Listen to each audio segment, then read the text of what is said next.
Okay, who's missing? Okay, no, in terms of our accused. Accused.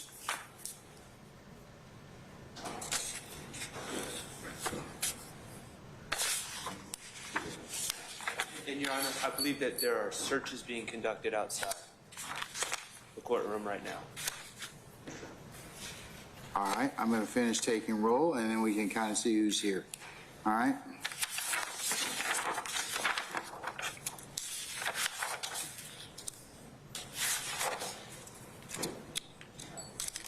Mr. Adams and Ms. Calland?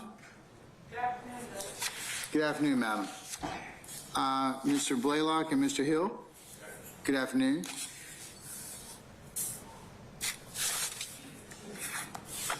Mr. Eppinger and Mr. Johnson? All right, good afternoon, sir.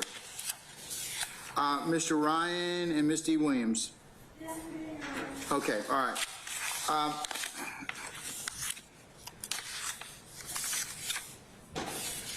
Okay, Mr. Harvey, I understand he's here. I saw him walk in just now, so I've accounted for him. Where's Mr. Botts and Mr. Jimenez? Your Honor, when I peeked out the hallway, I saw both of them at the table where the search is. Okay, all right. So I just give it a minute. Should be coming in now. All right, Mr. Botts is now present as well. Okay.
All right, Mr. Jimenez is present with us, okay? I believe that accounts for all of our attorneys. All right.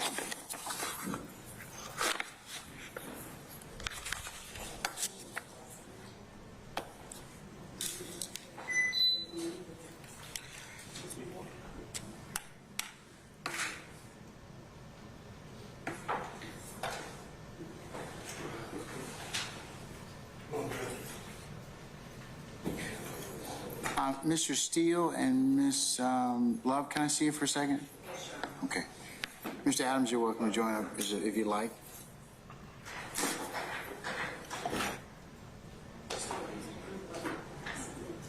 You got another meeting.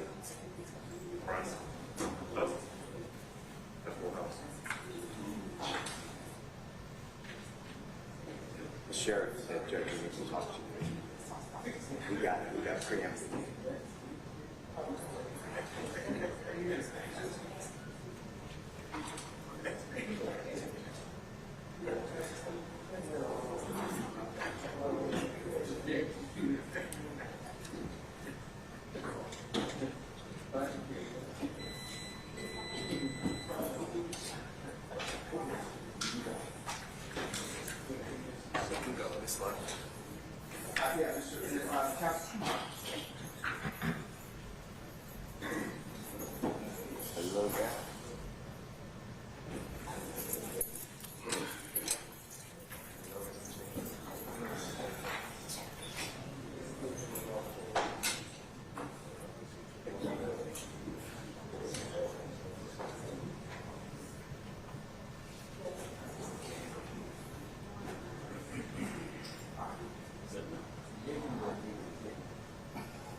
Ms. Love and Ms. Hilton, I think Mr. Steele's back. Sir? Your Honor, Dr. Nielsen is speaking to see if he could change his tomorrow so he could stay. Dr. Kubin, I texted and left a voicemail. She did not respond to either. So I don't know if I doubt she's on the plane because her phone was ringing. So that's my belief is she's on the plane with that phone. It doesn't ring. Maybe I'm wrong. So hopefully she'll respond. And she's supposed to arrive today at 7 at night Atlanta time. Okay. All right. We're going to take a recess for lunch. I'll see you all back at 1:30, and we can kind of update accordingly at that point in time. Okay? But it is the court's intention to probably to go until probably around 3 o'clock. At our, Mr. Steele, do you wish to, and Ms. Love, do you wish to summarize our bench conference just for purpose of the record? Sure. This honorable court is gracious as always, apologized for the fact that other issues came up this morning. We're starting later. This honorable court has another, being the chief judge, has another meeting it has to attend to, plus there's lunchtime anyway. Ms. Love announced that she has approximately 5 hours of cross-examination for Dr. Nielsen, and based upon that, the honorable court gave us options and said, one, we can do Dr. Nielsen at another time where we'll have more time one day, or we could try to get him today till 3 and then tomorrow, but then I have to try to reach Dr. Kubin. She's flying from California, and the honorable court gave me permission to step outside. And then I think I already put on the record, I'm waiting on Dr. Kubin, and Dr. Nielsen is waiting to see if he can stay overnight. Okay. I believe that's the sum and substance of what we said. And Your Honor, because it will be the record, I want to make certain it's clear. The court inquired regarding the length of time we anticipated this next witness would take. And in the event that a number was given, it was not literal. We do not know what will be presented on direct, and the court's inquiry was only to determine how the court might best manage the court's resources between today and tomorrow. And we are awaiting Mr. Steele's, of course, announcement to the court regarding these two people. Yes, ma'am. Okay, that sounds to be a fair repetition of what occurred at our bench conference. All right, we're going to take lunch at this point in time since it's available for those who are with us, and I'll see everybody back around 1:30, okay? All right, we're in recess until then. Thank you.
Please remain seated before the Lord.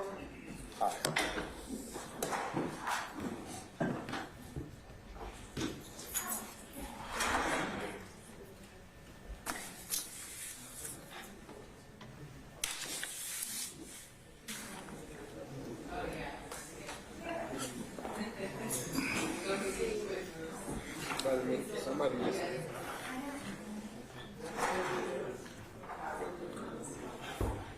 You got a number of people. Somebody just. Partridge. No, Mark Turner right there. Yeah.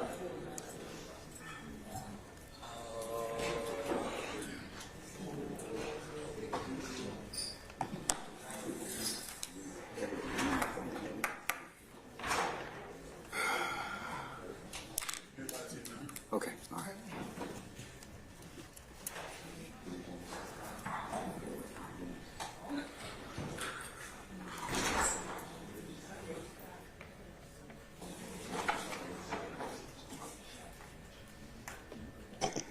All right, councilors, good afternoon again. We're going to go back on the record. Mr. Steele and Ms. Love, what's your all's pleasure for the remainder of the time we have today? Your Honor, I will report to Mr. Steele regarding. Okay, yes, ma'am, thank you. All right.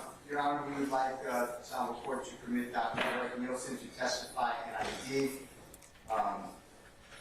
did receive a phone call back from Dr. Kubin. He thanks you so much. She is not yet on the airplane herself, so she is not coming. Okay, all right.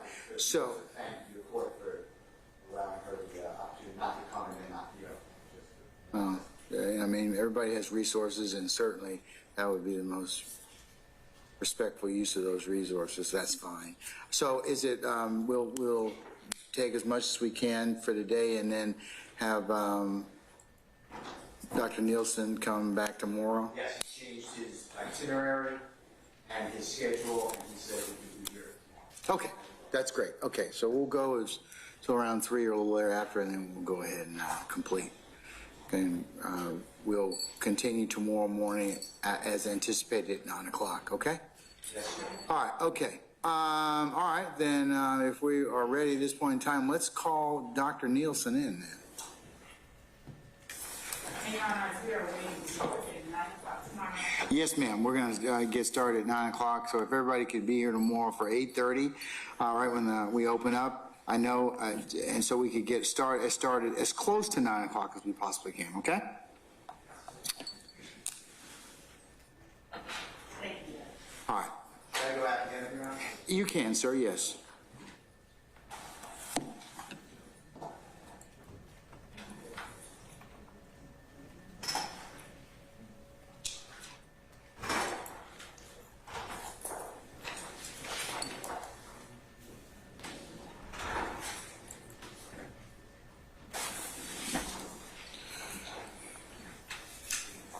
Type something, Christina.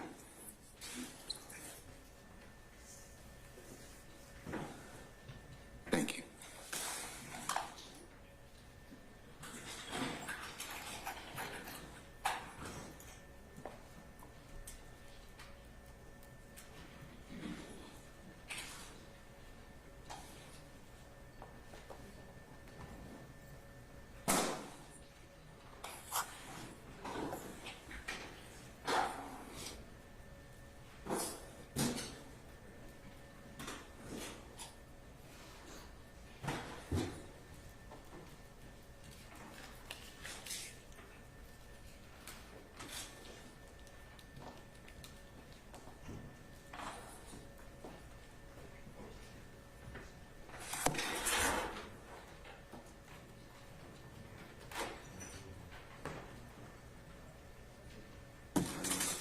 Dr. Nielsen, good afternoon, sir.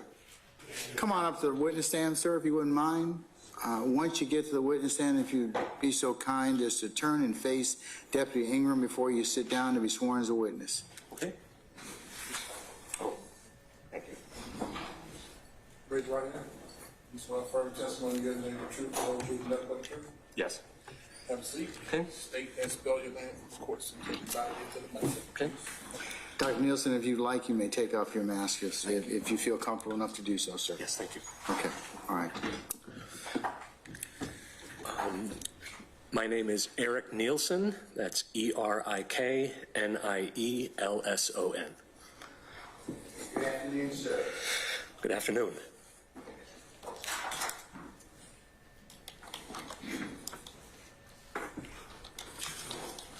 Can you please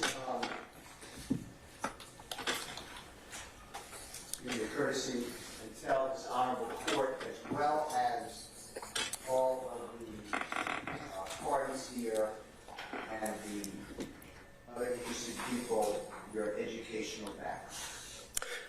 Sure. I got my undergrad at the University of Virginia.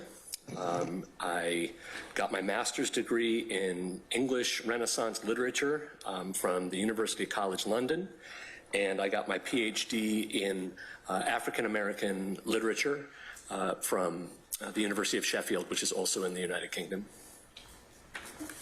And, Your Honor, may I approach Dr. Nielsen for a second? You may, as long as you've shown whatever the document is to Ms. Love already. I have. Okay, you may approach him.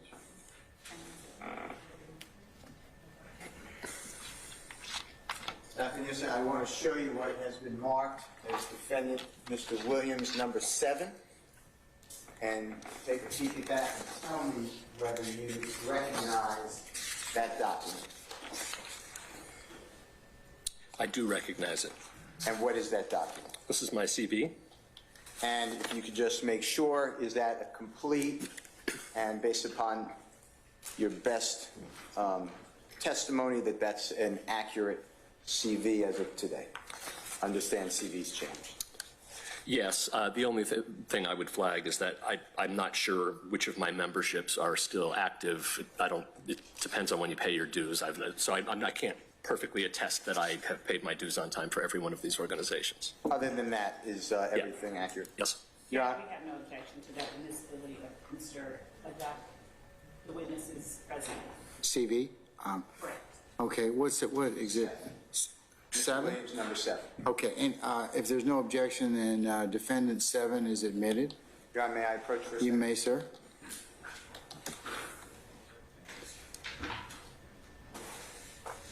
Dr. Nielsen, if you need to review your resume, you are absolutely able to do it. It's now in evidence, okay? Okay.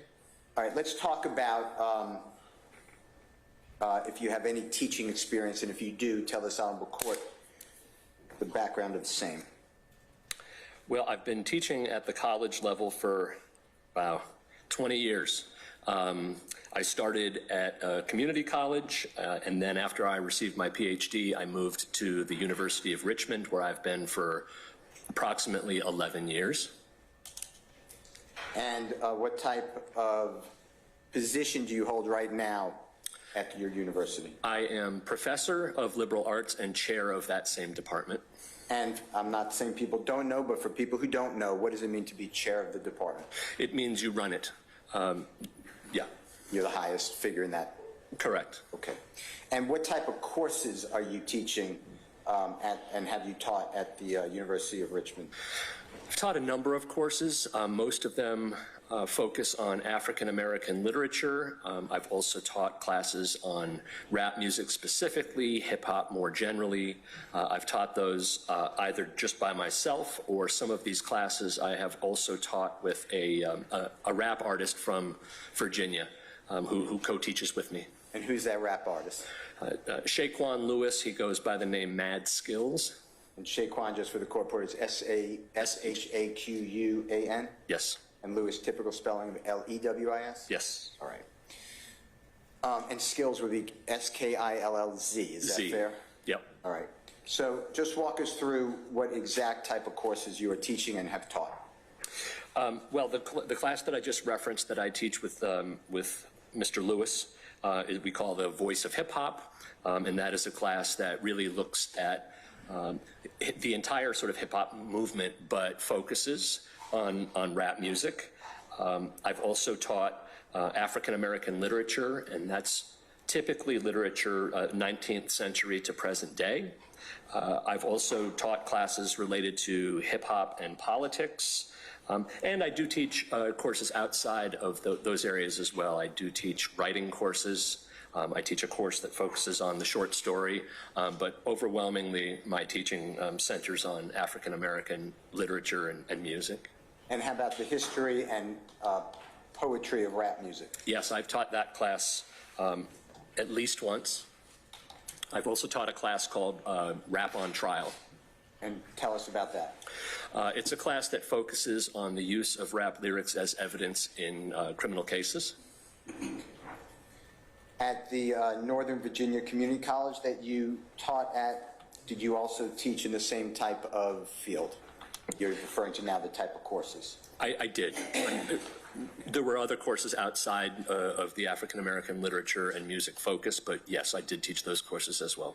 Have you written any books concerning hip-hop, rap, African American literature, popular music, popular culture, things like that? Yes, I edited one book for Oxford University Press. I co-edited it, and it was called The Hip Hop and Obama Reader, and it was really, it was a book that explored the complex relationship between hip hop and politics. And that was, I believe that came out around 2015. And then I co-authored a book called Rap on Trial, Race, Lyrics, and Guilt in America. I co-authored that with Andrea Dennis, who is a law professor at the University of Georgia. And that came out at the end of 2019. That book, did that inspire any type of legislation? It did. Objection, Your Honor, as to the witness's ability foundation. Whether or not it inspired legislation, there's been no foundation laid for such testimony. I'll let him, I'll sustain this to form. You can go ahead and rephrase, Mr. Steele. Do you have personal observations and knowledge whether Rap on Trial, your book that you co-authored with the Honorable Professor Andrea Dennis, had anything to do with the legislation that's going across America? Yes. Again, Your Honor, just the same objection, Your Honor, no foundation. Overrule the objection. Thank you, Your Honor. Okay, all right. So the answer is yes, I do have knowledge that the recommendations in our book were responsible for the legislation that we're seeing across the country. And explain that legislation. A number of states, the first one was New York, and actually the senators who sponsored that bill, a bill in New York actually came to me early and revealed that it was the book that had inspired it. In New York, Basis. The relevance of something in New York law to these proceedings and this witness's expertise in areas that affect this trial. Pardon me for not standing, Judge. All right, sir. This goes to Dr. Nielsen's experience with the issues that we're dealing with. It goes to his depth of knowledge, his training, his education level, and the things that he has done, which now turned into being consulted on legislation. It goes to his expertise. Your Honor, and that's an attempt to bootstrap the testimony and its relevance. Whether or not he inspired someone, spoke to some legislator, or someone referenced his book that he co-authored is immaterial, especially as it relates to law in New York. It's immaterial to his expert qualifications in this case here in Georgia. I'm going to go a little bit further, Ms. Love. I'm going to overrule your objection and let him finish on that. Thank you, Your Honor. Okay, all right. can you tell me where we left off? Yes. Tell us about the legislation that you were referring to. It started in New York, and basically there are 6 states, I believe now, Louisiana, Missouri, Illinois, New Jersey, New York, and California. The law actually has passed in California, and there's also a bill being introduced at the federal level. Your Honor, I'm going to object. He is talking about legislation that has been introduced. This is in no way reflected or any indication of his areas of expertise. It's part of his background, Ms. Love. Just let, I'm going to weigh it anyway, so it's not like he's testifying for purposes of trial. So let me, I'll note your objection, I'm going to overrule it. Thank you, Your Honor. Okay, all right.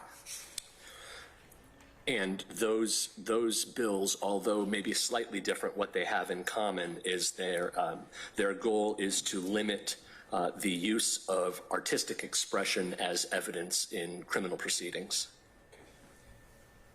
How about a book, the St. James Encyclopedia of Hip Hop Culture? Did you have anything to do with that? Yeah, I'm on the editorial advisory board for that. And was that published? It was published in March of 2018.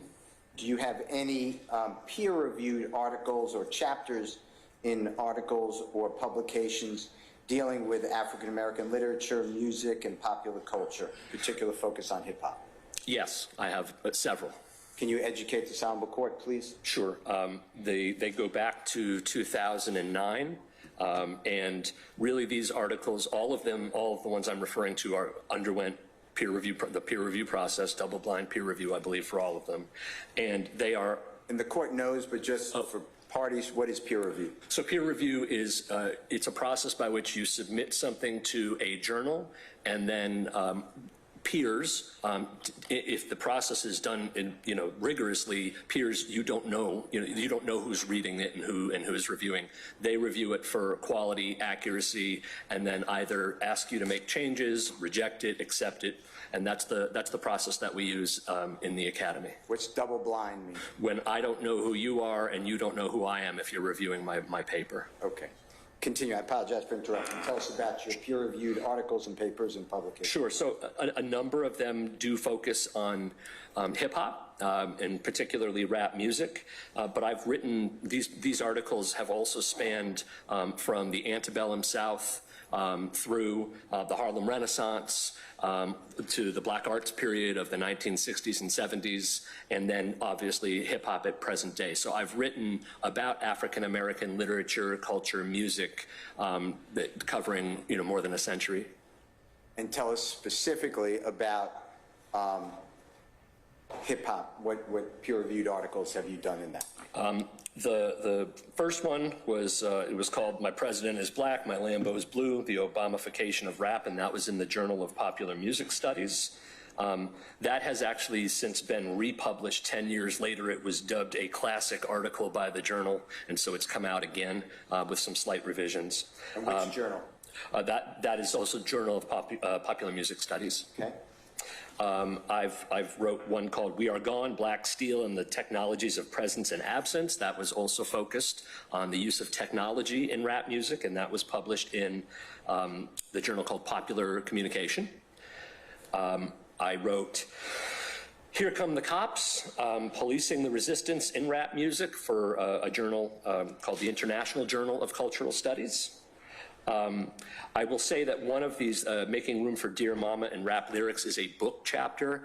I did not edit that book, and so I can't speak to the peer review process that did or didn't happen with that particular chapter. I can speak to it with all the others. I wrote an article, co-authored an article called Rap on Trial, and that was in a social science journal called Race and Justice. And the most recent one that I wrote, it just came out a few months ago, is called Expert or Advocate, the Roles of the Expert Witness When Rap is on Trial, and that was for a journal called Popular Music. How about any book reviews? I've only written one book review, and that was for a book from Yale University Press called The Anthology of Rap. Okay. And what does it mean to be a person who reviews books or a book review? In this context, it really is sort of offering, you're half explaining or summarizing what the content is, and then the other half is offering your take on whether it's accurate, what you think of the quality, that sort of thing. It's typically quite brief. How about any op-eds or features that you have been involved with? Yes, I've written many. Tell us about that. Well, the short version is I've written either features or op-eds for pretty much every major publication in the United States. I've written multiple op-eds for the New York Times, for the Washington Post, for USA Today, for CNN, for The Atlantic, for NPR, and others that I'm sure I'm missing, but are listed on my, some of them are listed in my CV. This is an abbreviated list. How about Rolling Stone? Oh, yeah, a couple for Rolling Stone. One of them I wrote myself. The other I co-wrote with Michael Render, who performs under the name Killer Mike. And for people who don't know, most people may know, but if people don't know, what profession is Michael Render or former? He's a prominent Atlanta-based rap artist, and I've co-written a few things with him. He and I collaborate regularly. Did you ever have any involvement with the court system, trying to assist the courts? Yes. You ever do anything with the U.S. Supreme Court?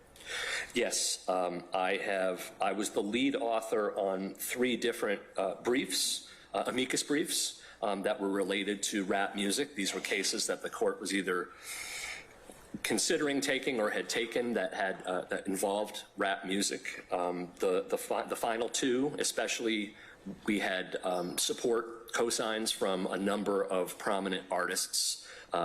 T.I., Big Boy of Outkast, Chance the Rapper, Killer Mike for sure, and a whole host of scholars as well. The final 2, actually both of them were featured on the front page of the New York Times when they were made available.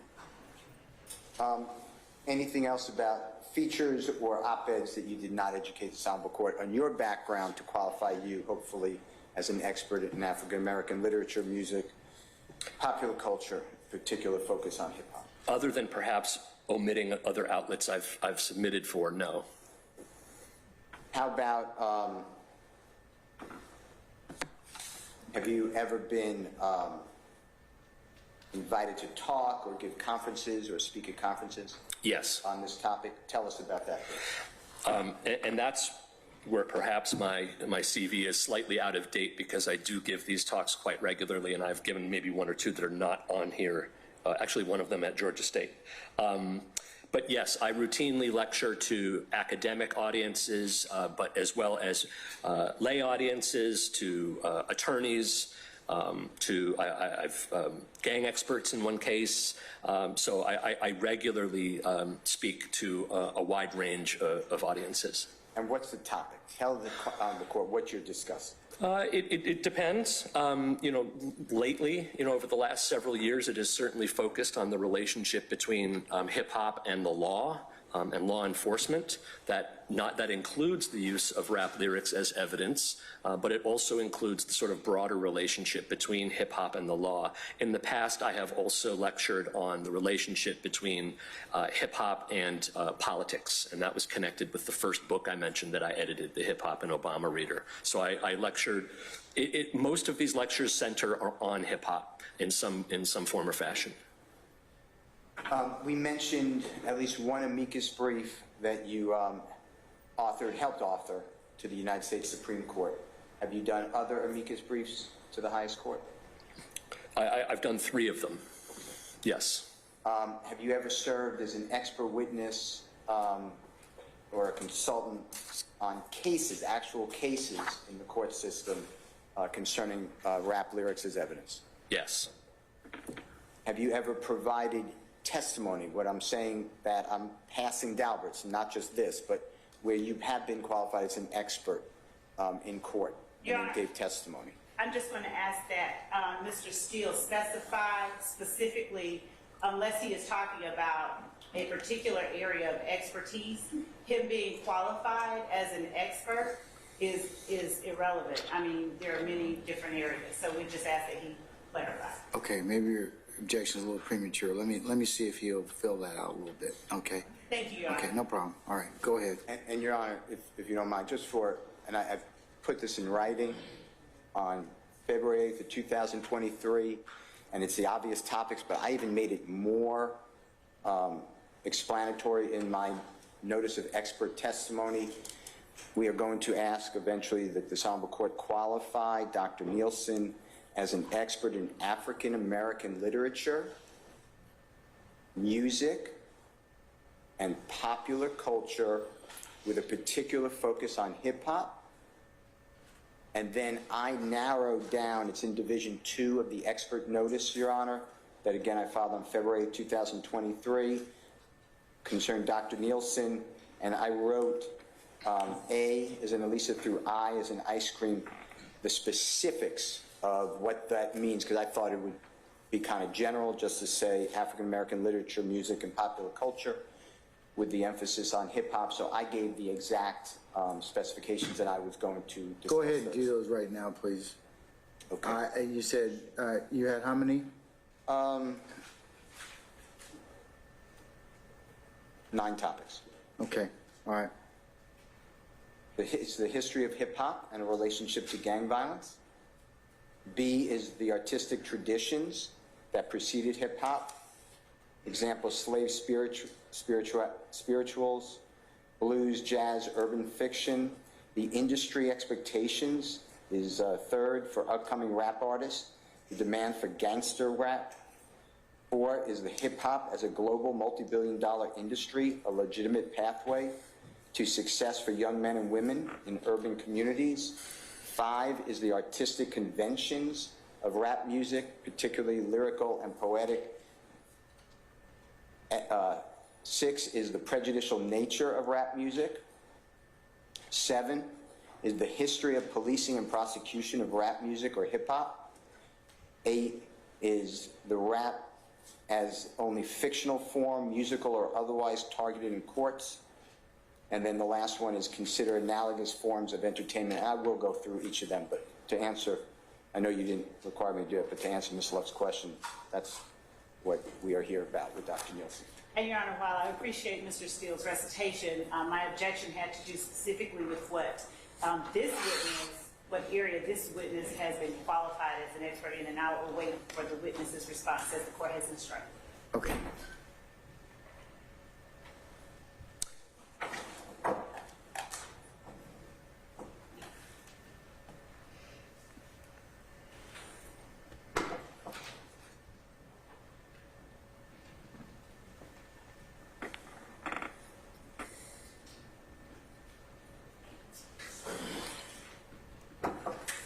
All right, Mr. Steele, whenever you're ready to proceed, you can certainly. Thank you, Your Honor. Dr. Nielsen, we were talking about being qualified as an expert testifying in court. Yes, So have you done that before? I have. Approximately how many times? Roughly a dozen? And have you ever been not qualified, meaning not accepted as an expert? No. And what field have you been qualified as an expert? I can't recall every time what the verbiage was that attorneys may have submitted, but they were similar to the verbiage that you used there: African-American literature, popular culture, and certainly with a focus on hip-hop. Okay. Let's talk about where you have testified, okay? Sure.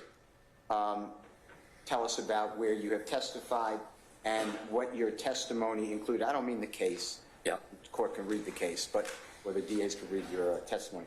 But what was the field of expertise that you provided in each case? And you'd like me to go? Well, I think I can probably answer about all the cases in the same.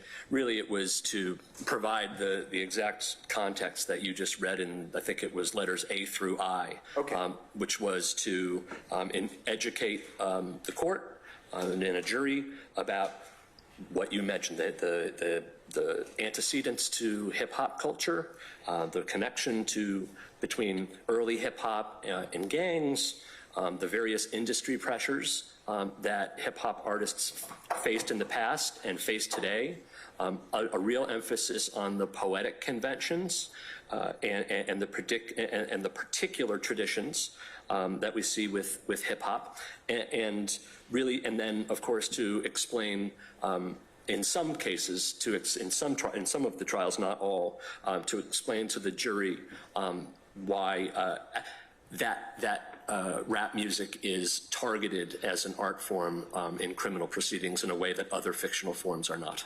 And what type of other fictional forms are you talking about? You name it.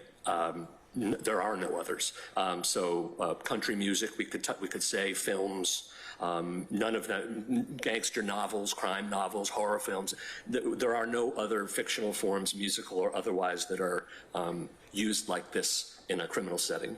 And what is, you use the term artistic, I use it too, artistic conventions of rap music. What is that in layman's terms? Really, just to explain to people, just one example to illustrate would be if you hear, if you're not familiar with the genre and you hear, let's say, lots of profanity, or that the songs have a lot of violence, that if you're not familiar with the genre, that might seem shocking, it might seem irregular, and to help put that into context and to explain that these things and many others, some poetic traditions, the use of and the emphasis on figurative language, the emphasis on exaggeration, often the use of repetition, taking something somebody else has said and putting a new spin on it. Many of these things are unique to rap music, and then of course explaining what is also. So part of this is providing an almost literature 101 by talking about poetic conventions, just full stop, what it has in common with more traditional works of poetry, but then explaining what aspects of it differentiate. So for example, the rapid delivery, the ever-changing use of slang, things like that, and to educate jurors and the court overall about these various conventions. How about to go down that path, music involving violence, guns, drugs, women not being looked at favorably, to discuss favorably, cursing, things like that. Is that typical in rap, hip-hop music? Yes, I'm going to object to Basis. as to the relevance of whether or not something is typical in rap or hip-hop music, specifically as it relates to this witness's qualifications as an expert. I'll let you cross some us to that, Ms. Love. I'm going to overrule it.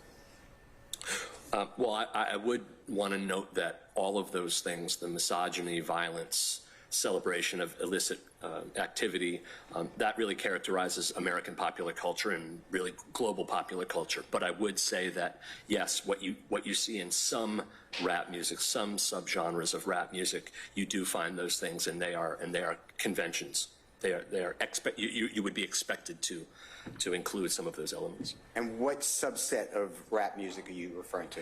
I mean, the umbrella term would be gangsta rap, though I want to make sure that that's an umbrella term, and there are lots of regional variations of that, but I would say that all of the rap that tends to include these things, the violence and so forth, all would fall under that gangsta rap umbrella.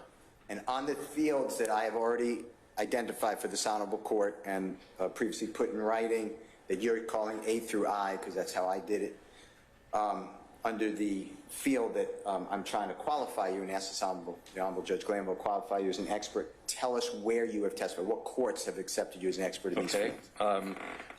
In reverse chronological order, the most recent was the U.S. District Court for the District of Arizona, and that was very recently. I think it was, I want to say, the end of last year. The U.S. District Court for the District of Oregon, the Los Angeles County, Maricopa County in Arizona, the U.S. District Court for the District of Southern Florida, the U.S. District Court for the District of Maryland, Knox County, Tennessee, Oklahoma County in Oklahoma, Santa Barbara County in California, the U.S. District Court for the Northern District of Indiana, here in Fulton County, and in Ventura County.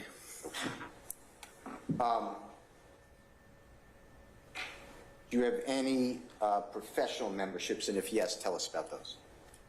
I do, and this is where I want to reiterate that I am not certain how many of these are up to date or not, but I'm either am or have been a member of the Modern Language Association, the British Association of American Studies, the International Association for the Study of Popular Music, the Society for the Study of the Multi-Ethnic Literature of the United States, and the Popular Culture Association. There may actually be more.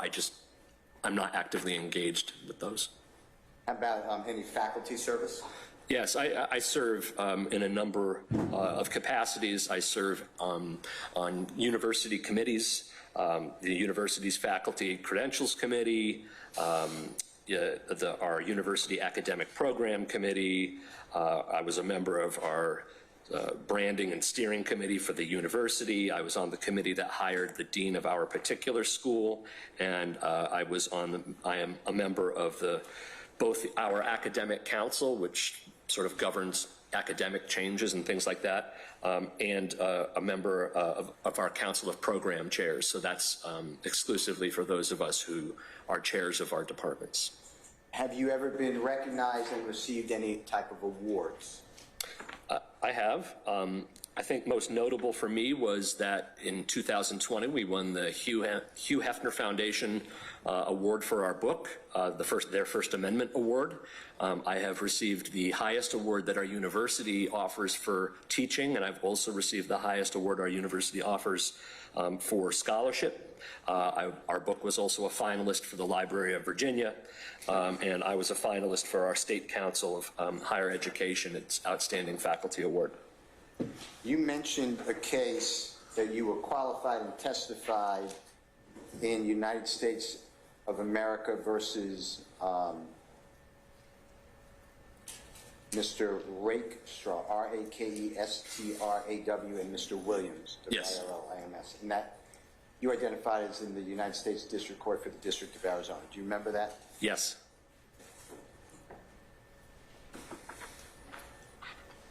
I'd like to show you what I've marked as defendant's number 9.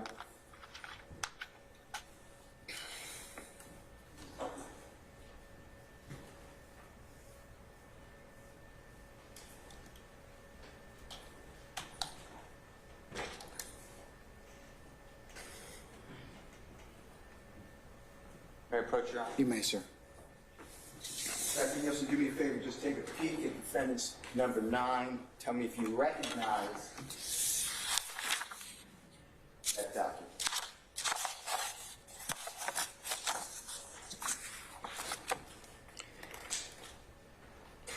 Yeah, the format is different, but I do recognize it, yes. And what is that document?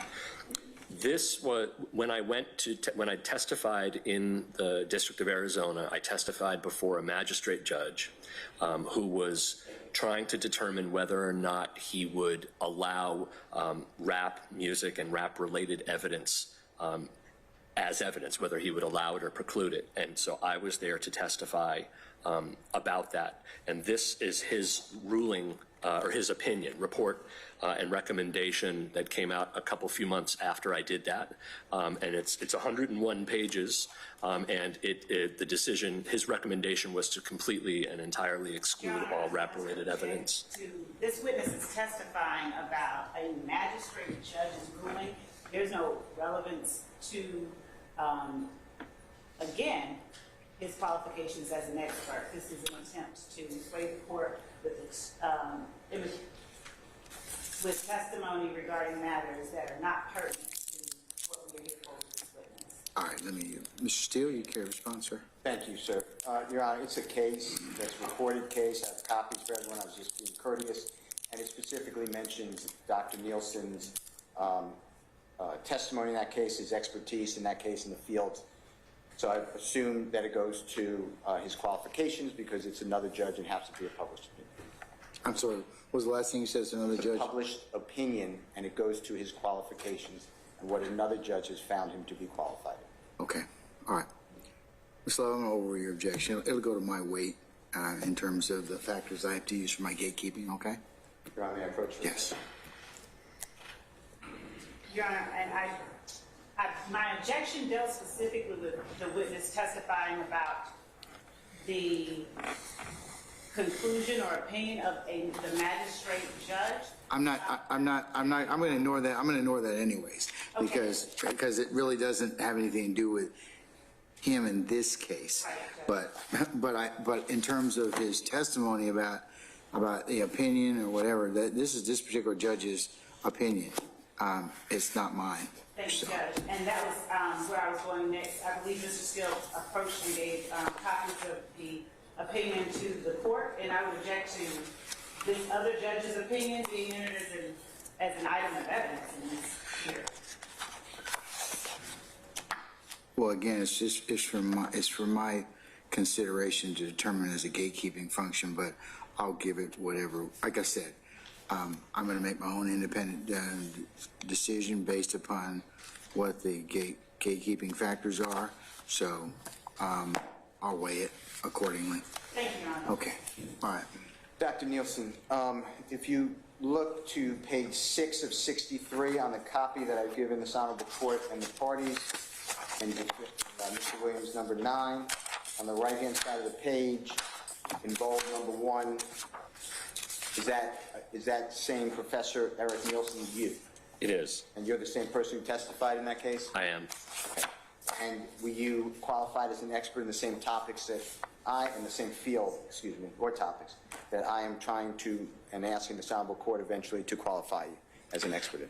I certainly, my testimony was 4 hours or so long, and it certainly covered all of that and more. I don't know exactly what the judge did or did not qualify me to speak to up front, but he certainly permitted me to speak at length about all of those. And then in this opinion, the honorable court, that court in the magistrate court in District of Arizona summarized, as far as that court's concerned, your testimony. Is that fair to say? Yeah, extensively, yes. Okay. All right. Now, And I would just add, it was adopted by the district court judge in full. He did. sure. Thank you. Now, if you were to be qualified as an expert by the Honorable Judge Glanville and permitted to testify in this case, could you, in your field of expertise, give as in letter A, by the way, in my notice, give a history based upon your expertise of hip-hop? Yes. Okay.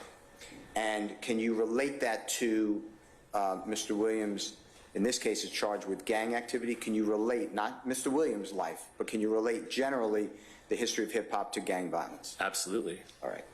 How about if you are qualified as an expert by the Honorable Court, could you talk about the artistic traditions that preceded hip-hop? Yes. Explain to the Honorable Court exactly what that means so that the court understands my request when I make it. Well, although hip-hop is absolutely a unique movement, and rap music is a unique genre, you can't consider them in isolation. There are a number of artistic antecedents that gave rise to rap music. So, okay, one example is when I teach about rap music, one of the first things I give my students is I give them a ballad, essentially. It would have been transmitted orally, not in writing. It's 120 years old. It's told in the first person. It's bawdy. It's laced with profanity. It's, hypersexual, and it rhymes. And so I give it to them, and they think they're reading gangster rap when, in fact, they're reading something that's over a century old. That's one of the many things that I try to expose them to show them that, there's a long and complex evolution that gave us hip-hop, not to think about it in isolation. How about C, as in Colette, which I designated on my notice of expert testimony filed on February 8, 2023. The industry, I heard you talk about it earlier, but the industry expectations for rap artists. Can you explain whether you've ever been qualified as an expert in that field and what that means to this honorable court? Yes, I have. I've spoken. That is one of the things I think I've probably spoken about. Maybe not all, but in most of the cases where I've testified, and that's really talking about why an artist might choose to pursue a certain genre or subgenre within rap music. So, for example, gangster rap. Why do many rappers decide to pursue that particular subgenre? And explaining some of the industry factors, some of the reasons why artists might do that. Essentially, it's to fill the demand of the industry. How about hip-hop and its business end? It's a big business. Is that true? Yes, absolutely. Would you be able to explain, based upon your training, your experience, your reading, your teachings, your writings, in expert fashion to people who wouldn't know, beyond their knowledge, hip-hop as a global multi-billion-dollar industry? Absolutely. How about how hip-hop and people who come from maybe impoverished areas, men and women, and their place in hip-hop. Do you have knowledge on that? Have you been qualified as an expert on that? Yes, I mean, that's one of the things that recurs in my testimony, is explaining that for many young men and women who come from underprivileged communities where there are limited opportunities for upward economic mobility, hip-hop is often viewed as one of the few legitimate ways to advance their lives and careers and families. Talk to us about, and I designated it as E, as in Aaron, artistic conventions of rap music. I know you've testified as an expert previously, but what exactly are you referring to? The sort of poetics of it, you know, the use of figurative language, metaphor, the emphasis on hyperbole or exaggeration, and other characteristics of either rap music writ large or gangster rap as a subgenre, because it has its own conventions, even as it follows some of the broader conventions that govern rap music. How about, you ever hear and you ever testify as an expert, and is it in your field, your teaching, your experience, your writings, and your books, battle rap? Do you know what I'm referring to? I do. Tell the Honorable Court, what is battle rap? Well, battle rap is, it's actually kind of works, the battle rap scene is a scene that exists sort of in parallel or in tandem with mainstream rap music. And so battle rapping, and there are plenty of rap battles within mainstream rap too, but battle rap is really where two people, often in front of dozens, if not hundreds, if not more than that, onlookers, will stand face to face and trade in rhyme form insults, threats, and everything in between, and then the audience determines who got the best of whom. How about where there is a feud potentially between rappers? Right. So, and how that works in advertising?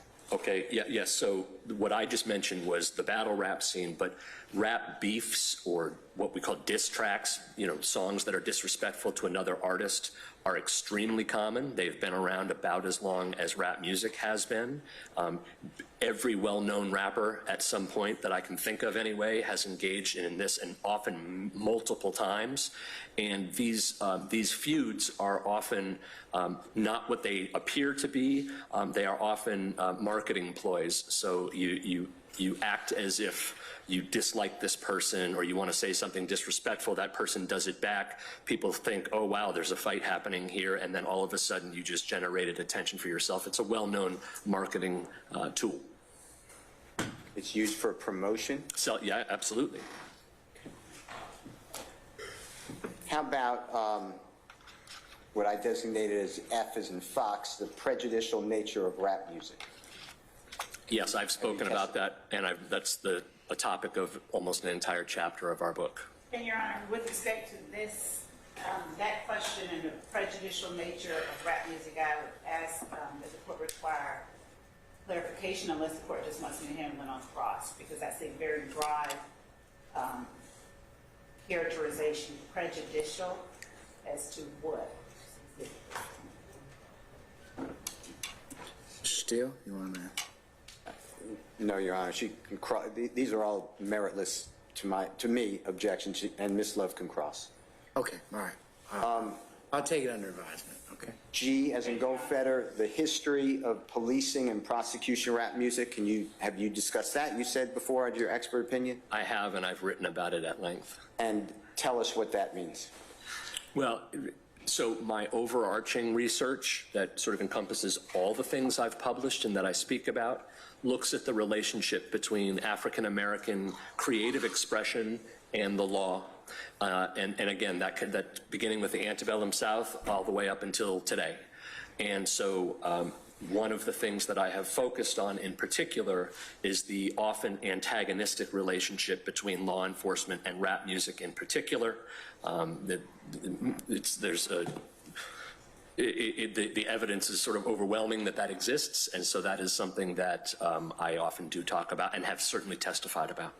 And have you talked about, written about, and studied and been qualified as an expert on the fact that rap videos, rap music does not have to be taken literally.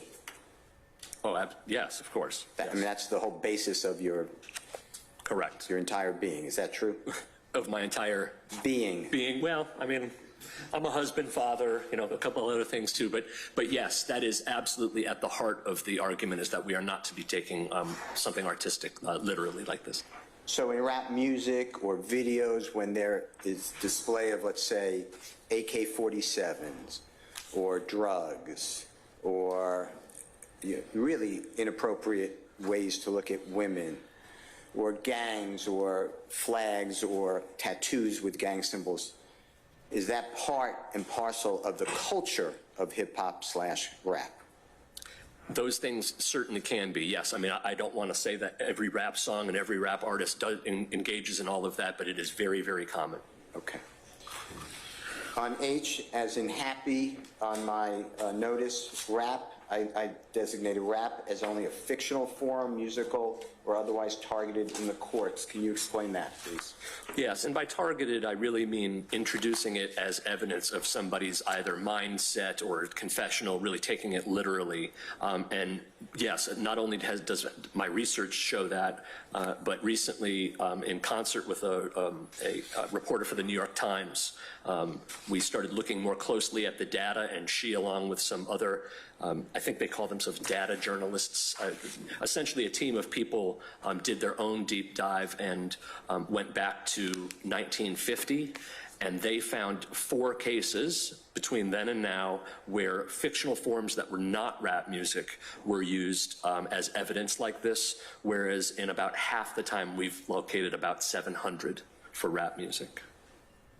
I should also add that the 4 that they did identify, all of those cases were either dismissed or reversed.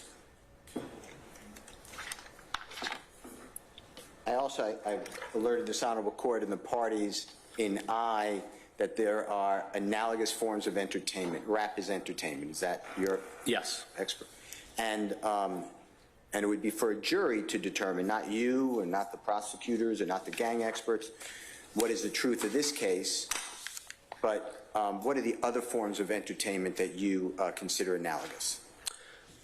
I mean, varying degrees of analogous. I mean, I would certainly say that gangster films, gangster novels are analogous in many ways. I would say that, you know, any other violent subgenre or genre. But I would say, you know, one that I often use is wrestling, is professional wrestling. I think it actually makes for a good analogy because if you go to a professional wrestling match, and I've been to, I think, one, but I've seen it on television. I watched it as a kid. You will see 2 big, strong men, and they're real, but they're performing under a stage name. All the things you went to watch them do inside the ring, you know, are largely fake.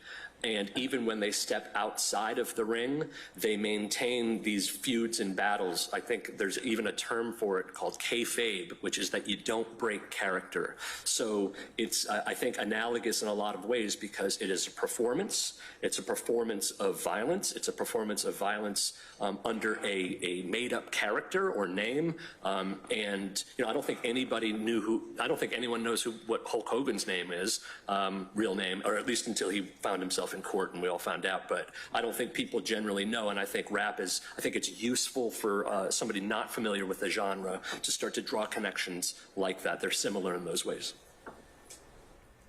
I want to thank you, Dr. Newsom. Your Honor, as the court knows, part of Mr.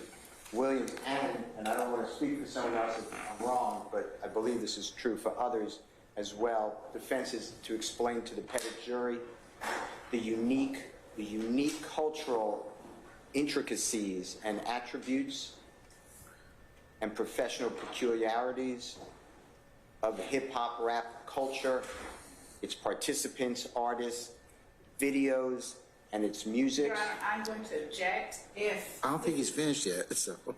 If there's not a question, Your Honor, I was just wondering if this is argument or if I would get a chance to cross the witness. Let him finish and then I'll go ahead and Yes, Your you can pose an objection or what. And it's artistic, the videos, the tattoos on the face, the hairstyle, the wearing of dresses, the feuds with other rappers, which is in the indictment, as the court knows, Mr. Bennett, Bennett, also known as Lucy, and the language, Your Honor, and to repel the state's evidence that this is clearly just gang-related. I offer this honorable court to please consider and please accept Dr. Eric Nielsen as an expert in the fields that I have identified, A through I, in the previous expert notice of expert testimony filing on February 8th that I believe the court has pulled up. And the bigger category is, and I made it simpler because I thought it would be appropriate to put the state on notice, but the biggest category is African American literature based upon Dr. Nielsen's education and his master's degree and his teachings in literature, music, and popular culture, and particularly, Your Honor, we will be focusing on hip-hop and then more particularly on rap. That is why I offered Dr. Nielsen as an expert in those fields. All right. Thank you so much, Your Honor. Ma'am? Thank you, Your Honor. And just so that I know for timekeeping purposes, Your Honor. I'll let you know. Thank you. Thank you, Judge. But I think that we will need to break in a few minutes just to take a comfort break, but I'll let you know, okay? Judge, if if the court would indulge, I don't mind starting tomorrow because I do have a cross that will go beyond what the court has indicated. Okay. I know that. Does anybody here want to take a comfort break right now? Yes, please. Okay, all right. I think that that overrides where we are at this point. So let's take, let's just be in recess. Let's, for 5 minutes, we'll come back at 3, and we'll start your examination, Thank you, Judge. Ms. Love, and we'll see how far we get, okay? All right, we're in recess.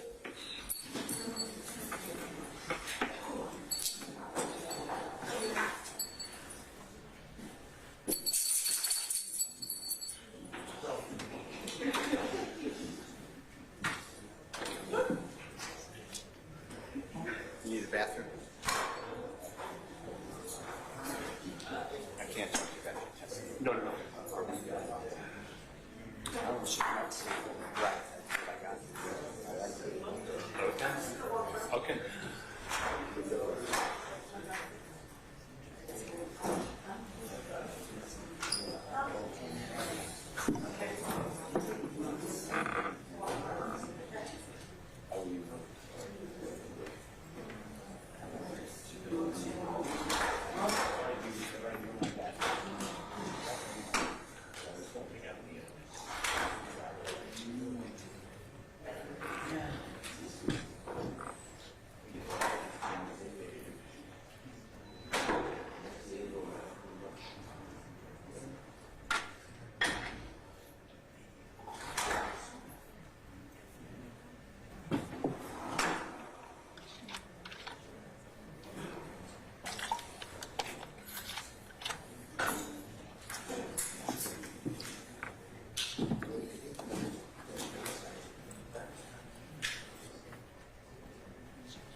he and I just had a conversation about that a couple weeks ago. He never seemed that interested in it. Yeah, but then my daughter didn't either. Next thing you know, your wife is okay? No, she ain't gay. Damn. Daughter's ain't gay. Mine too. Yeah. Wait, that's right. Your wife is a donor. No, my wife is actually. Yeah. She was a donor. No, my wife is actually. Yeah. My daughter, and all of a sudden she just popped up. You know, talking about she online.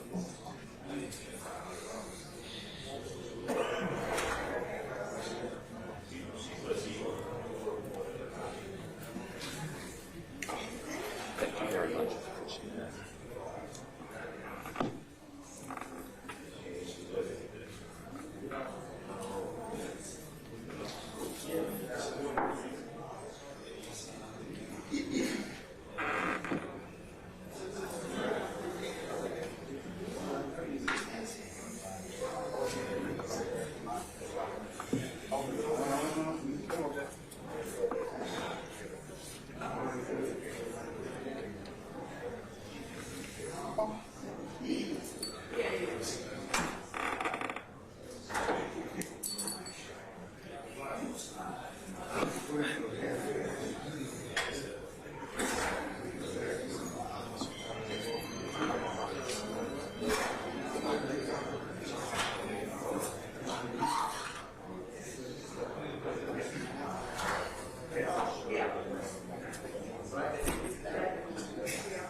All right, everybody present? Let's see.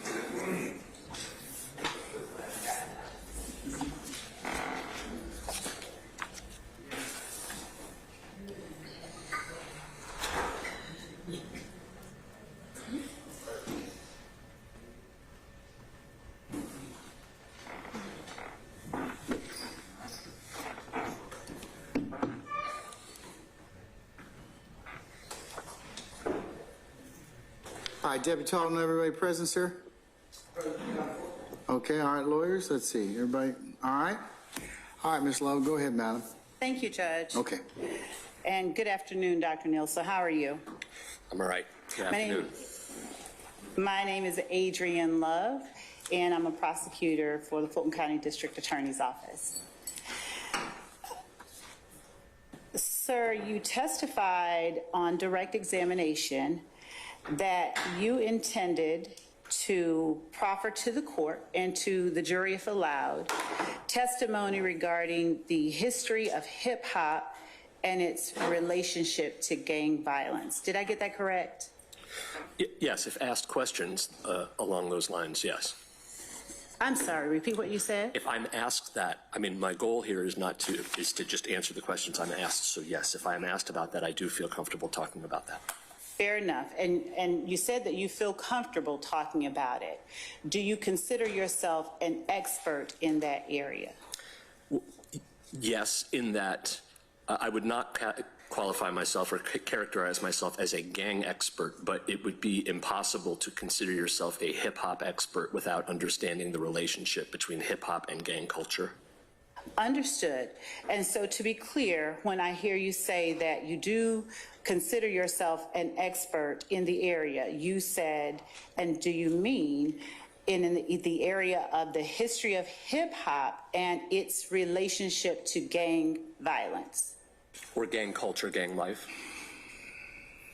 I'm sorry, one more time? Gang violence, gang culture, gang life, the relationship between hip-hop and gang culture, yes, that is something I would feel comfortable testifying to. Okay. Would you please tell the court how it is that you obtained what knowledge you have concerning gangs in the state of Georgia? I wouldn't necessarily say that I have a lot of knowledge of gangs, today's gangs in Georgia. What I would be talking about would be the early development of hip hop, specifically the pervasive gang culture in New York in the 1970s when hip hop was born. Okay. And would you tell the court, since you don't have any knowledge about gangs in Georgia, how it is that you obtained your knowledge about gangs in New York? That through extensive, well, I've written about it, but I've received that information a number of ways. So it could be actually speaking to gang members, former gang members themselves. It could be, there's a fairly extensive body of research around this that I also would have familiarized myself with. Okay. And writing about it is not in itself obtaining knowledge, right? Are you talking about the research that you did in order to write whatever it is that you wrote? Absolutely. Okay. And so along those lines, the methods that you have utilized to obtain what information you do have about gangs in New York, do they consist solely of talking to gang members and reading particular articles? Articles, books, there have been a number of documentaries on this as well with primary footage, so I would have consulted those as well. I think that probably is an exhaustive list. Okay. And now when you say documentaries with primary footage, just educate me. I'm not sure what that means. Documentaries that actually have footage and extensive interviews with gang members in the 1970s. So it's footage from the 1970s. There have been a few of those documentaries that I would have also, in addition to all of the published material and any interviews I would have conducted, those would have been the sources that I can think of, yes. Thank you.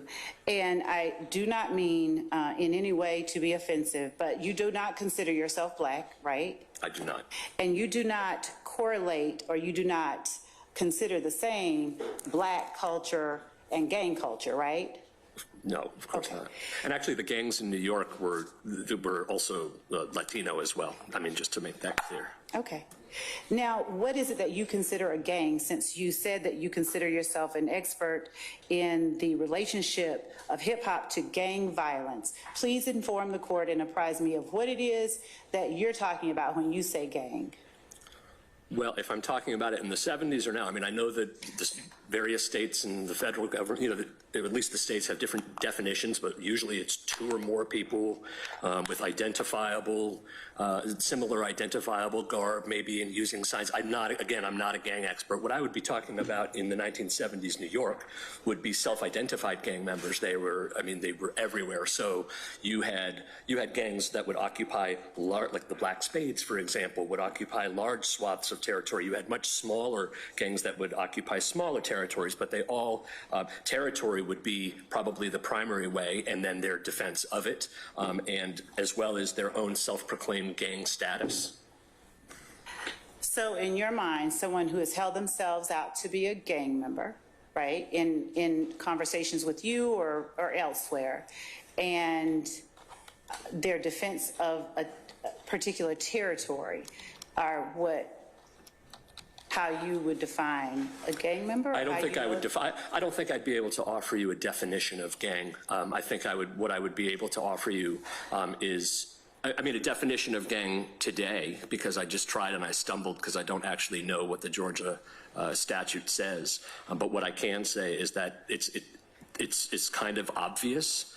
I don't know what a gang would have meant in that context. Your Honor, I have an objection. Sir, what's your objection? Beyond the Basis? scope of a Daubert hearing, we are not trying to qualify Dr. Nielsen as an expert in gangs. What we are doing is showing, as he testified, that gangs in New York is how hip-hop was birthed in the 1970s. All these questions go to what is a gang, so I object. It's beyond the scope of what fields we are dealing with Dr. Nielsen. Okay. Your Honor, may I be allowed to reply? Sure. Judge, inasmuch as Mr. Steele went into very particular areas of purported expertise that his witness is asserting to the court he has. One of them is the history of hip-hop and its relationship to gang violence. It is very much within the scope of Daubert for the court to determine what this witness, one, considers is a gang when he is talking about an area of expertise that is the relationship of hip-hop to gang violence. It is of note that he doesn't know the definition or how a gang is defined in Georgia and has not done any research involving gangs in Georgia. And this case is involving acts of gang activity, part of the evidence that the state will be showing and that he will be testifying in a trial regarding involves gang activity. And for him to be able to testify as an expert in the field of the relationship of hip hop to gang violence, he necessarily would need to be able to say what he considers a gang and any research and methodology studies that he has done as they relate to gangs. I'm gonna overrule Mr. Steele's objection. I'm gonna let him testify to that, Madam, but, because it does go to, what he intends to qualify him as to, okay? So, in terms of historical aspect of, relationship to gang violence, so, I'll give you a little more latitude, on that issue, okay? Thank you, Your Honor. All right. So, as I understand it, sir, your knowledge regarding gangs in Georgia is non-existent? I wouldn't say it's non-existent. I read the newspapers just like everybody else. But I, as I said from the beginning, I'm not qualified as a gang expert. I've never been qualified as a gang expert. I don't represent myself as a gang expert. Do you agree with me that in order to be able to talk about the relationship of one thing to another thing, you would need to at least know or be an expert in those areas, those things that you're comparing? Well, I mean, I'm not sure because the things you're comparing are sliding around, so I don't know if you're talking. We were talking about the gangs of New York. Now you've moved it to my knowledge of gangs in Georgia. I don't purport to have in-depth knowledge of gangs in Georgia. I do have a fair amount of knowledge about gangs in New York. Okay. In the 1970s, when hip hop really came out of gang culture. Understood. And so your testimony today to the court is that your area of expertise is 1970s gangs from New York and the relationship of members of the population who self-identified as gang members and the violent acts that they committed to hip-hop in its infancy when it first started. Almost. I would say, well, first of all, they were self-identified, but they were also identified by police as gangs during that time period, so it's not purely about self-identification. How do you know that they were identified by police? The research shows it. Hold on, stop talking. Okay, what's it? Nielsen can finish his answer. Yeah, let him finish his answer, Ms. Love. Thank you, Judge. That's part of the Please research. finish. Yeah, that's part of the research. So anything that I've gone, you actually look and you can see statistics about police themselves were the ones that often gave this information about how many gangs were active where. Of course, police were, and they maintained fairly elaborate databases as well. So I could easily demonstrate that to you if you'd like. I would say that I'm not just talking about the relationship between hip hop in the 1970s in New York and gang violence. Violence was often part of gang culture, but it was not, gang culture was not defined by violence. And so it would be much more about the relationship between hip hop and gang life in New York. And to some extent, the extent to which that legacy is still visible even in more contemporary hip hop, the legacy of those early gang roots. Do you realize, or is it your understanding that as Mr. Steele has represented to the court, he intends to tender you as an expert in the history of hip-hop and its relationship to gang violence? I would probably, if that's where he wants to limit it, then yes, I could certainly do that, but I could also speak to a broader culture, gang culture as well, if that's what he would ask me to do. And have you done any studies, so that I'm clear, you don't have knowledge via research or personal knowledge of gang culture in the state of Georgia, am I correct? Research, no. Personal knowledge, yes. I mean, I think I indicated that I testified in Fulton County, and so I did learn at the time a fair amount about gang life, just listening to the gang experts and doing some research for the case. That's personal knowledge. So I do have some personal knowledge. I do not have any, it's not anything that would allow me to be qualified as some sort of expert in that area, no. And is it your testimony that the knowledge that you have of gang culture in Georgia comes from gang experts that you heard in a single trial in Fulton County? Well, and I think I also indicated that I read newspapers the same way everybody else does. And as part of any research, I'm going to try to familiarize myself as much as I can with the lay of the land, so to speak, which would include gang activity. Again, that's the extent of my research or knowledge, would be these sort of more informal ways of learning. And that's fair. To include newspaper articles as part of your knowledge base. Is that the extent of your knowledge base as it relates to gang culture in Georgia? The newspapers that you've read and the experts, gang experts that you heard in the one trial that you testified in Fulton County? Same objections before. This is hip-hop as it was birthed out of gangs. Miss Love is on like a different courtroom. She is now talking about gangs in Georgia. That's just not relevant to this hearing. Your Honor, this witness has been tendered as an expert in the relationship of hip-hop to gang violence by Mr. Steele in a case where Mr. Steele's client is charged with participation in criminal street gang activity. This witness's knowledge and his sources for his knowledge of gang culture or gangs as it relates to the state of Georgia, where he is now testifying, is very relevant. It would be, Mr. Steele, so I'm going to overrule the objection. Go ahead. You may go ahead. Could you ask the question again? Yes, sir. So am I understanding correctly that the entirety of your knowledge regarding gang culture in the state of Georgia comes from reading newspaper articles and listening to the gang experts who testified in the one trial that you testified in Fulton County? Yes, I would say today that's the case. Obviously, I'm not here as a gang expert. If I needed to learn more, I have a number of colleagues who are gang experts, and I could consult them as well. But it is true that my current knowledge is limited to my exposure to gang expert testimony at that one trial, as well as various media sources. I wouldn't want to limit it to newspapers. But yes, I'm not a gang expert.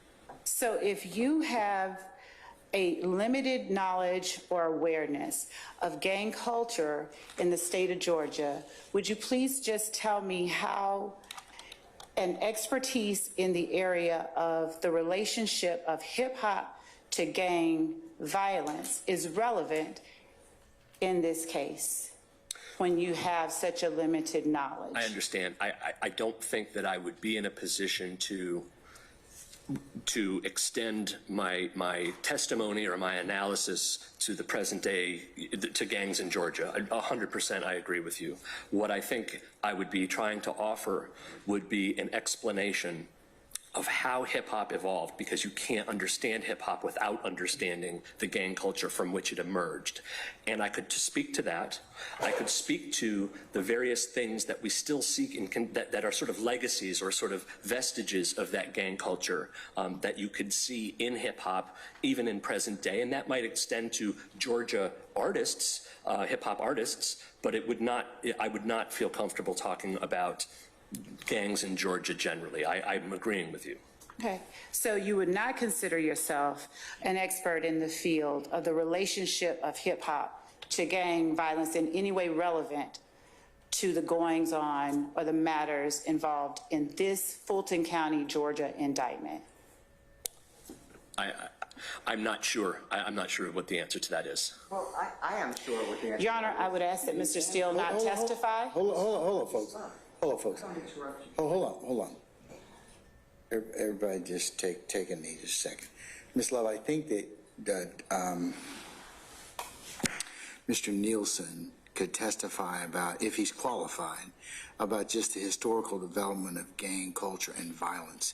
He may not be necessarily be able to draw that to Georgia. He's telling you he can't.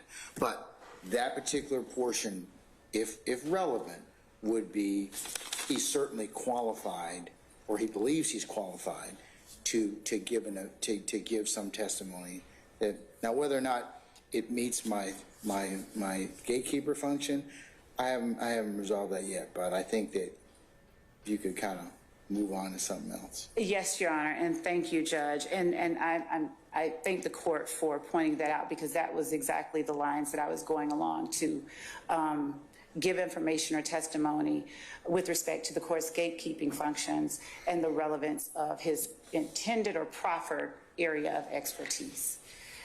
All right. So, sir, we'll move on to the next proffered area of expertise that you stated that you intended to offer testimony on was the artistic traditions that preceded hip-hop, including, as the Honorable Mr. Steele put it, slave spirituals, blues, jazz, and urban fiction. Is it still your position that you intend to offer this honorable court and a jury, if allowed, relevant testimony as an expert in the field of the artistic traditions that preceded hip-hop, including slave spirituals, blues, jazz, and urban fiction? Yes, absolutely. Those would not be, that's not an exhaustive list of all of the antecedents, but yes, I would feel very comfortable offering that. And what, in your proffered opinion as an expert, would you consider the relevance of that type of testimony to these type of proceedings involving persons charged with criminal street gang activity under the official code of Georgia? It wouldn't be necessarily related to the gang code in Georgia. It would be to contextualizing the lyrics that, if you're permitted to introduce as evidence, that I would provide context for. And Your Honor, if the court would permit me, I just need a tissue if the court can afford me one. Go ahead. Yeah, I did. Oh, yeah. Okay, that's fine. Here you go.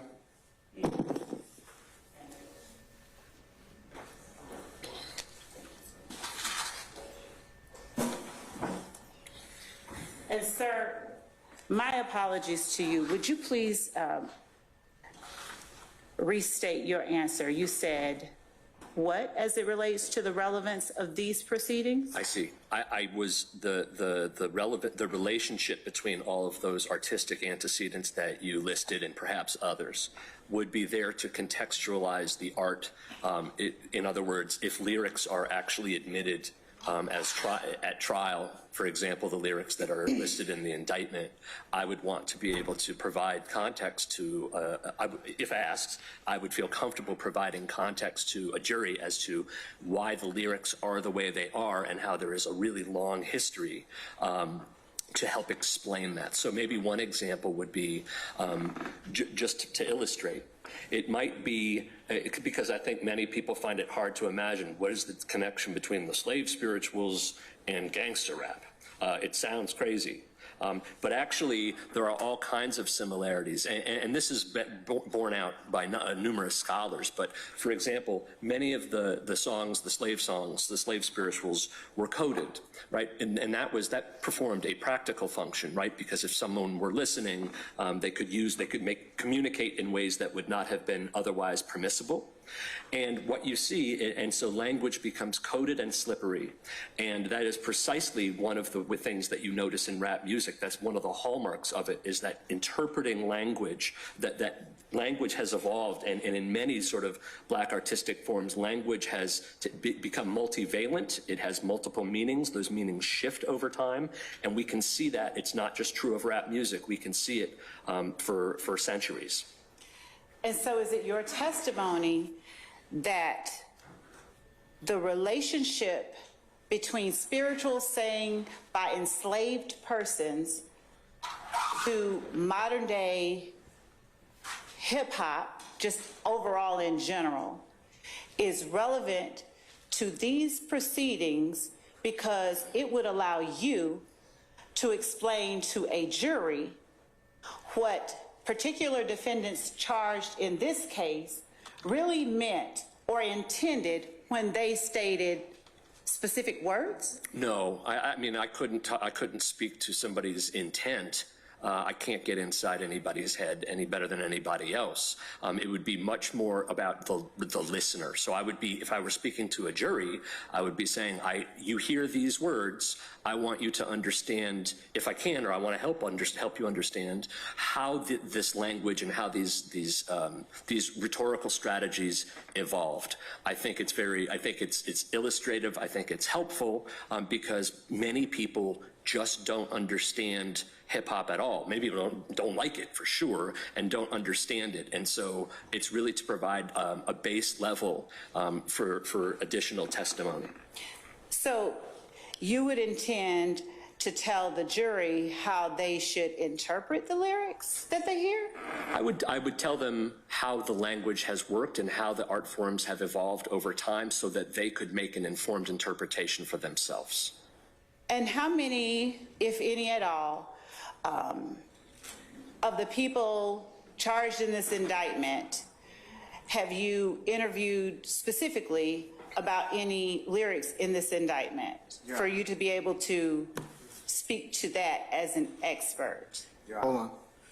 Basis. Dr. Nielsen, Go ahead. What's the base for your objection, sir? it's not, Dr. Nielsen, it's mischaracterizing the testimony. Dr. Nielsen did not say that he is going to provide any type of mental state or intention of the speaker. He's saying, I'm giving a history. That's what this is about. Ms. Love's question is, how many people did you interview? The answer is, you don't need to interview anybody. Your Honor, that's Mr. Steele's answer? Yeah, I'll allow it, Mr. Steele. All right, go ahead, madam. Thank you. I have not interviewed anybody at that table. No, nobody. Okay. And I presume, however, you've listened to all of the lyrics, at least the ones that are listed in the indictment. I have. And having listened to them, having not spoken to anyone who uttered the lyrics, you feel that you are more qualified than the average person to tell how someone should interpret the lyrics? No, that's the second time I think you've said that. I did not say that I was going to tell someone how to interpret something. I'm trying to give context. I'm trying to explain the genre so that they can make an informed interpretation. So you're trying to aid in their interpretation? By educating, that's my job. But you don't have any expertise in any particular lyric or music or songs or culture in this case or in the state of Georgia, right? I don't understand that question. I'm sorry. Can you ask it a different way? Sure. How are you going to aid the average juror in interpreting, and you correct me, you stop me when I misstate something. Okay. How are you going to aid the average juror in their interpretation of information that you don't purport to have personal knowledge about or any expertise in? How are you going to So you're help right. So them interpret? I do assert that, I mean, my PhD and all of my work, I think, asserts to my expertise when it comes to the actual art form. I would, again, that's what teachers do. That's what I would hope is the role of an expert in this situation. You give people information, as much information as you can, so that they can draw educated and informed conclusions. It's not about telling somebody what to think, it's giving them the tools to think. And again, that's kind of what my whole job is. And so you would not venture to suggest how any particular words or phrases should be interpreted during the course of the trial? I'm not sure if I would. I don't know. I don't think I would tell somebody how to interpret something. I think, if anything, I would caution against interpreting things in fixed ways. And if questioned about interpreting, and when you say, let me back up and ask this because I don't quite understand what you mean when you say, I would caution against interpreting things in fixed ways. Can you explain a little bit more what you mean? Sure. I have an objection. Okay. Basis. This goes beyond doubt, but this goes to the opinion that this could be handled at cross-examination during the jury trial. All these questions have the same vein. It's either Dr. Nielsen is going, I've asked you to recognize him as expert, the state is opposing it, but we have to go on his expertise. The state is now interested in his opinion in front of a jury and how a juror was going to take it. So I object that it's beyond the scope of doubt, but it gets into opinions which are irrelevant. That's for cross-examination. May I respond? Yes, ma'am, go ahead. Your Honor, this witness's qualifications as an expert, his credibility as an expert are all part of what the court must look at to conduct its gatekeeper functions. Period. I mean, I'm asking questions that go directly to his area and level of expertise, and I'm certain Mr. Steele doesn't want me to inquire further, but that's what I'm asking. And I believe that it is necessary for the state to know and for the court to know in order to perform the court's gatekeeper's functions. All of this witness's purported basis for the areas of expertise that he is stating he will proffer if asked a question. Otherwise, he could state that he is an expert in the field of African American language, black language, and then Mr. Steele could ask him, well, what does that mean in the context of these lyrics? And right then and there, he's necessarily talking about interpreting the lyrics and telling the jury how they should be interpreted. So when I'm asking him what he means, when he says he is intending to caution the jury against a fixed interpretation, I'm simply asking so that the court hears and understands his intended proffered expertise and what he feels that he has to offer an ordinary juror that is outside their ability to understand. Okay. Mr. Steele, anything else? Yes, credibility goes to the jury, doesn't go to this court for its gatekeeping. It doesn't. It doesn't. But I would say, Mr. Steele, it does go, the line of questioning goes to whether or not he has this specialized expertise. Because I'm supposed to determine, that is part of, under the prong of testimony, assists the trier of fact through the application of scientific, technical, or specialized expertise to understand the evidence to determine a fact and issue. So I think it does go to his type of specialized expertise. Thank you, Your Honor. But yeah, but I think her questions are relevant to add, to make that determination. So I'll Thank you, Your Honor. all right. Could you Please explain. Could you remind me what the question was? Yes. Would you please explain what you mean when you said, I would caution the jury against a fixed interpretation of a particular set of lyrics? Yes. I mean, if for example, I were asked, have you seen this phrase or this word in rap music? I could say yes, and in these particular songs, it has referenced X, Y, Z. So I could provide that context, but I want to explain what I meant by that, by saying that I would caution against fixed meanings. I've worked on, I've testified in a number of cases, but I've probably worked on over 100 cases, in various capacities. And what many of them have in common is that when somebody maybe who represents himself as a gang expert or herself as a gang expert offers interpretations of lyrics, they are so outrageously bad, those interpretations. They're actually based on mishearings, mistranscriptions. I could tell you stories that would be kind of shocking. And so what I would want to do is at least caution a jury that lyrics are subject to interpretation, and I would give them the background that I could so that they could make their own interpretation, but I would definitely want to caution them against misinformation. So would you explain how that qualifies you as an expert, because you've heard some gang experts interpret lyrics in a way you disagree with?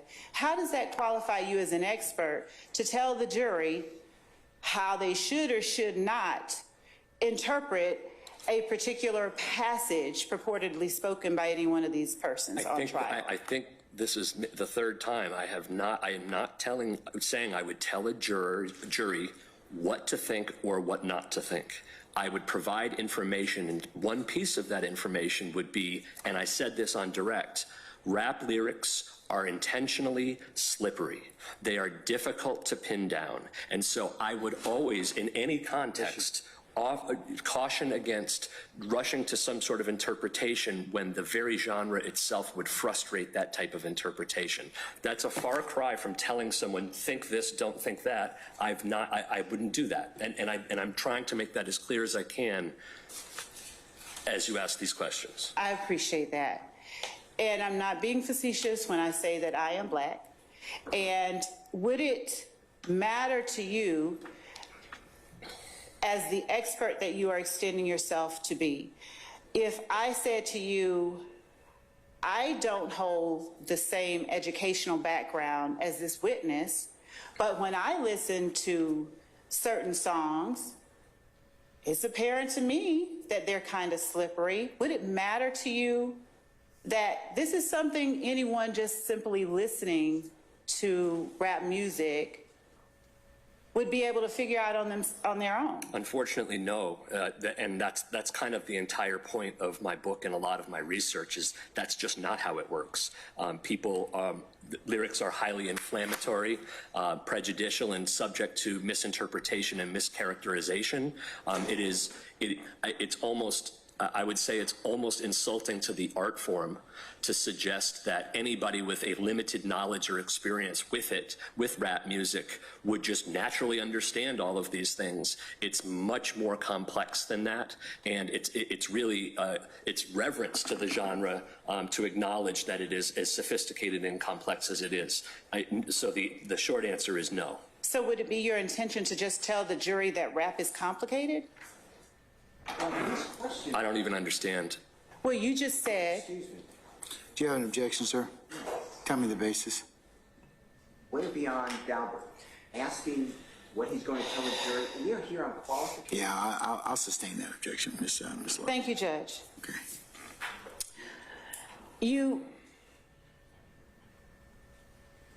In speaking in the area that you testified that you are an expert in, you used the word prejudicial on direct examination, and you used it just now. Did I hear you correctly? You did. And when you say prejudicial, would you just, what do you mean? Are you talking about rap lyrics are more prejudicial than probative in the context of criminal trials, or something different? That would be a determination that I think a judge would have to make. That's correct. So I didn't say anything about the probative. I mean, I would be happy to talk about what I think the probative value of rhymed poetry that's told by a made-up character is, but I'm not an attorney. I think what I'm saying is that, and I believe you heard from Dr. Dunbar. Excuse me, wait a minute, hold it. I'm Yeah. sorry. Are you, after, Your Honor, Hold up, he's got an objection. What's your objection? Dr. Nielsen was speaking, answering a question, and then gets interrupted. Yeah, let him finish. Judge, the reason- Let him finish, Ms. Love, you gotta let him finish his response so I can get a complete picture of it. Yes, So Your Honor. did you hear what the question was, Mr. Nielsen? Yes, sir. Dr. Nielsen Yes, was? sir. Okay. Finish your answer, and then, Ms. Love, you can respond to that. Yes, Judge. If appropriate. Right. I believe where I left off was I was not going to try to assert the relative prejudicial and probative values of things, because that isn't my job.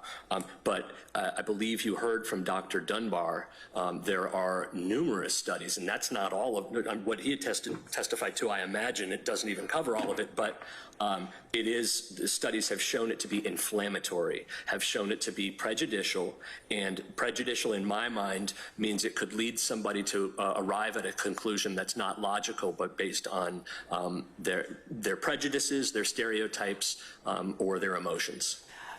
Thank you for that. I need to understand what you just said. Is it your testimony that you spoke with Dr. Dunbar about his testimony?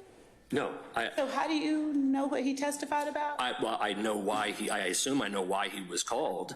He and I have spoken to him, absolutely. In fact, I believe I gave Brian, Mr. Steele, his name because I'm familiar with his research. I did talk with him about this case, but I think we were talking about the timing. I do think at one point I reached out to him and sort of expressed my condolences for his first attempt at testimony. I understand that did not go well. It didn't happen. I read that in the news. He's been here twice and was unable to testify before the third try. So I think I reached out about that, but I don't know what he testified to. I have not seen it. I haven't spoken to him about it. Okay, so when you spoke of prejudicial, what did you mean? What are you saying? I'm sorry, can you ask that? You used the word prejudicial. Yeah. Twice. Yeah. On direct. Yeah. And just now on cross. So what do you mean? Right, what I think I said already, I think I answered that. I said inflammatory. Hold up, let him finish. Sorry. Let him finish, Ms. Love. Before you go ahead and pose the next question, okay? Just let him finish. Is Your Honor referring to Mr. Steele? Say again? He asked an answer twice. It's the third time asking the same exact question. That is patently false. Go on.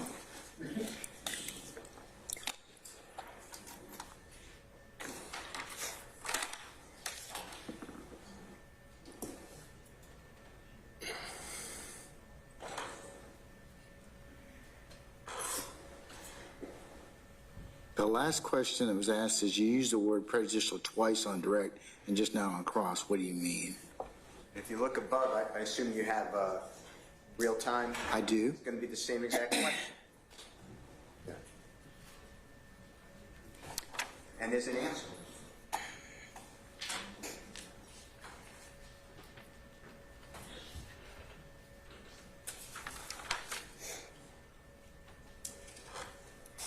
Yeah, I'm going to sustain the objection. Yes, Your Honor. All right. And when you, on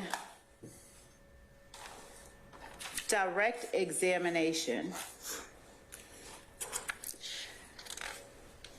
talked about, as it relates to this particular area, your research and studies, have you yourself conducted studies on the prejudicial nature? No, I have not. Have you read studies on the prejudicial nature of rap lyrics? All of them, I believe.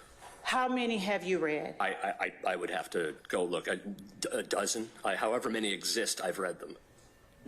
Is it your testimony that, give or take a few, about a dozen studies exist on the prejudicial nature of rap lyrics? I'm not sure if every one of those studies uses the word prejudicial in its hypotheses or conclusions, but that is certainly what they reveal. I should add, too, that one of the studies that Dr. Dunbar conducted with a couple of other people, a couple of other academics, I was involved early on, informally, because I'm not a social scientist, but in what the study design would look like. But it is accurate to say that my knowledge of those studies came from reading them, not from conducting them. And in fact, the study that you're referencing with respect to Dr. Dunbar, would you agree with me that it did not support Dr. Dunbar's hypothesis that rap lyrics are more prejudicial, essentially, they unfairly prejudice jurors' decisions in criminal cases? You're referring to a different, more recent study. Which one are you referring to? I'm referring to the first one that he co-authored with Nicholas Skurich and Sharis Kubrin. I believe it was 2016. Okay. And would you just... It was a replica... The basis for part of your area of expertise. Okay. Would you explain a little bit more to the court what that study entailed? Okay. It was a replication study. So there was a study back in, it was published in 1999 by a social psychologist named Carrie Freed. And it was a fairly simple experiment, but what she did is she found some stock folk lyrics, and I'm wondering if you've probably heard this already from Dr. Dunbar, but stock folk lyrics from a group called the Kingston Trio. She took, they were violent lyrics. She put them on a piece of paper and stripped it of all identifying information. So it doesn't tell you the genre, doesn't tell you the group, it's just lyrics on a page. She then took her test subjects and divided them into two groups. She gave one group the lyrics and said, these lyrics came from a country song.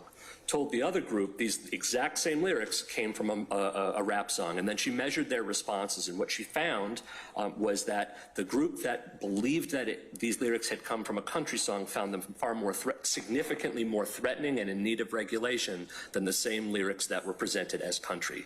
What Professor Dunbar, Professor Kubrin, and Professor Skurich did, because that was in 1999, they thought, well, okay, that was 1999 when rap was still newish to the mainstream.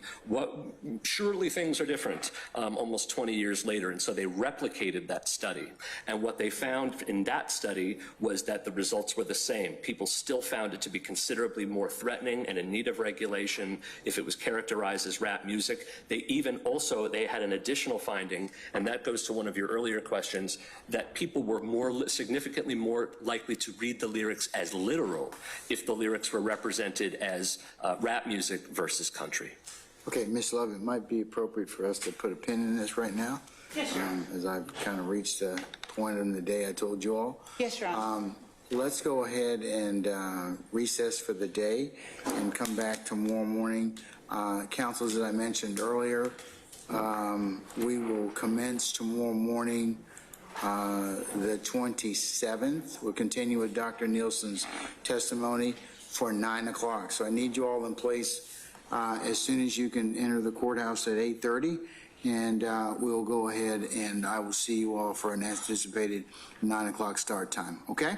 Yes, Your Honor. Thank you, All Your right. Honor. With that, we're going to be in recess. All right. Thank you. Thank you.